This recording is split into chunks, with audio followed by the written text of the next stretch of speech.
Álvaro, ¿qué se puede esperar de Ajkem Tejedores?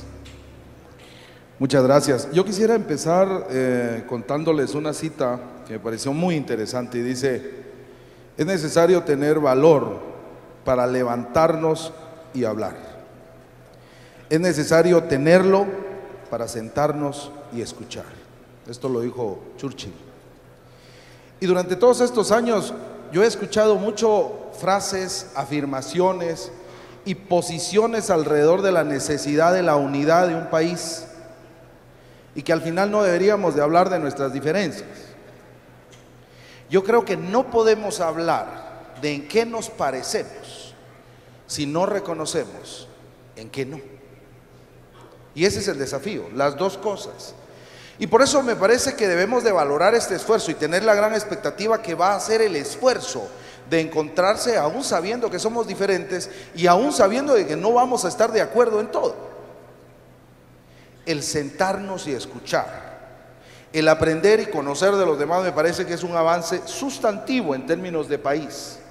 Tengo la sensación, y lo veo cuando me recorro el país, que nos levantamos todas las mañanas y no nos gusta lo que vemos en el espejo. Ese es el país. Pero eso somos. Y al final del día el desafío es querernos, apreciar las diferencias, reconocer que hay cosas que somos iguales y emprender el camino de encontrarnos y de construir algo. Yo creo que sin tener todas las expectativas, pero sí reconocer que el único camino de sociedades civilizadas, y nosotros somos, estoy convencido de ello, es dialogar. Y el diálogo no es solamente entre iguales, el diálogo es entre diferentes. En ese sentido me parece que la gran expectativa es el esfuerzo, la gran expectativa es la apuesta, la gran expectativa es habernos levantado, dispuestos a escuchar, tanto como estar dispuestos a cualquier cosa en términos de reacción, desde la calificación, la descalificación, que al final del día no importa, importa lo que construyamos. En ese sentido creo y estoy convencido de estas expectativas. Pues partiendo precisamente de eso, Álvaro, yo recuerdo palabras que nos dijo anoche el doctor Sanguinetti. Por cierto, doctor, muchas gracias por haber estado con nosotros a pesar del largo día. Le cerramos el cielo a su vuelo con el clima, pero usted igual, con una energía envidiable, por la noche nos estaba diciendo cosas verdaderamente interesantes. Y usted nos dijo: la historia lo explica todo. Adrián, la historia lo explica todo. Creo que estamos de acuerdo. ¿Por qué nos cuesta tanto conversar a los guatemaltecos? Bueno, la historia efectivamente sirve para entender el presente y para planificar el futuro. No es posible construir el futuro ignorando la historia, pero la historia no es tampoco para quedarse empantanada en ella.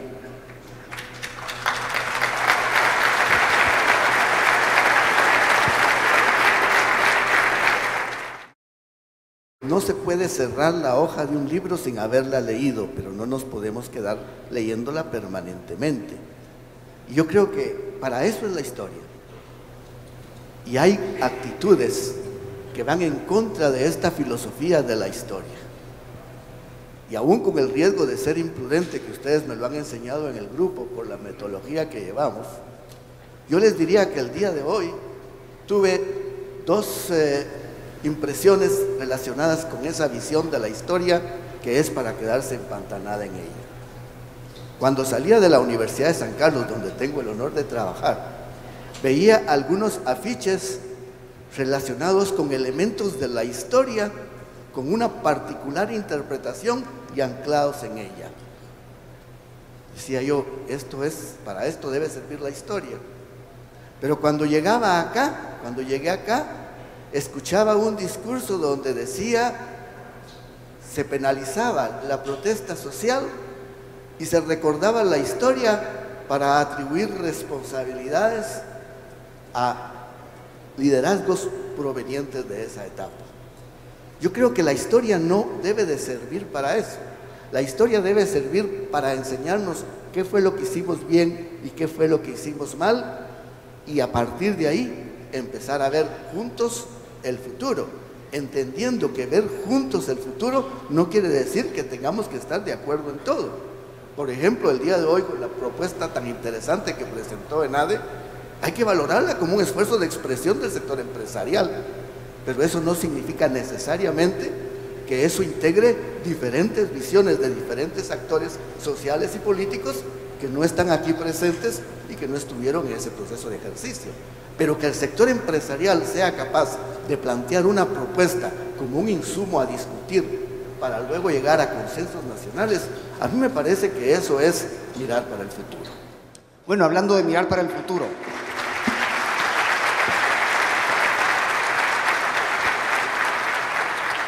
ustedes verán, es un efecto escénico de tocar así el micrófono, es para que se oiga más, lo más lejos posible este aplauso. Me parece que entre lo que dijo Salvador hay algo que nos debe preocupar a todos. Esto del rostro terrible de la desnutrición.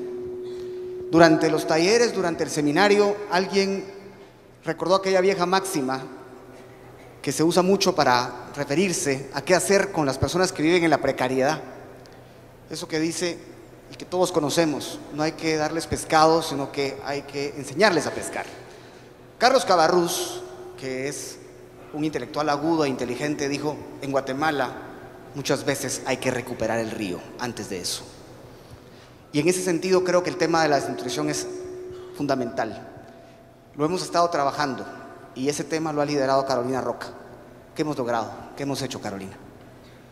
Bueno, yo creo que el grupo trató temas más allá de lo sectorial, de lo económico, de lo social, porque, como decían, la metodología fue muy distinta. Leímos lecturas que hace mucho tal vez no compartíamos con otras personas y me parece que los 4 temas más importantes que realmente abordamos precisamente fueron: 1, la necesidad de ver hacia el futuro, de ver el largo plazo, que el corto plazo, que el interés en el corto plazo no nos impida comprender que las decisiones que tomamos hoy, que lo que hacemos o incluso no hacemos hoy, puede tener unos impactos muy relevantes, muy importantes para el futuro. Eso es para mí uno de los temas más importantes que se abordaron. El otro tema de fondo es el aspecto ético. ¿Cuánto nos preguntamos y nos preguntaron las lecturas y debatimos? ¿Puede éticamente una sociedad permitir que otros miembros de esa misma sociedad sufran, estén en la pobreza y los demás miembros no hagamos nada? Esa fue otra gran cuestión que se trató en el grupo Tejedores. La otra que abordamos reiteradamente fue cuánto, y leímos muchas biografías de grandes líderes internacionales, cuánto puede hacer el cambio, la actitud, cuánto puede hacer la voluntad de un hombre que mueva a un grupo, que mueva a su sector y que pueda propiciar el cambio. Esos elementos fueron temas abordados que tocan transversalmente a los distintos temas que nos ocupan como guatemaltecos. Y creo que de las discusiones, porque no llegamos a consensos o a acuerdos, porque no era ese el propósito, sino cuestionarnos a nosotros mismos sobre lo que las respuestas a estas preguntas y a estos debates realmente significan como oportunidad para el pueblo de Guatemala.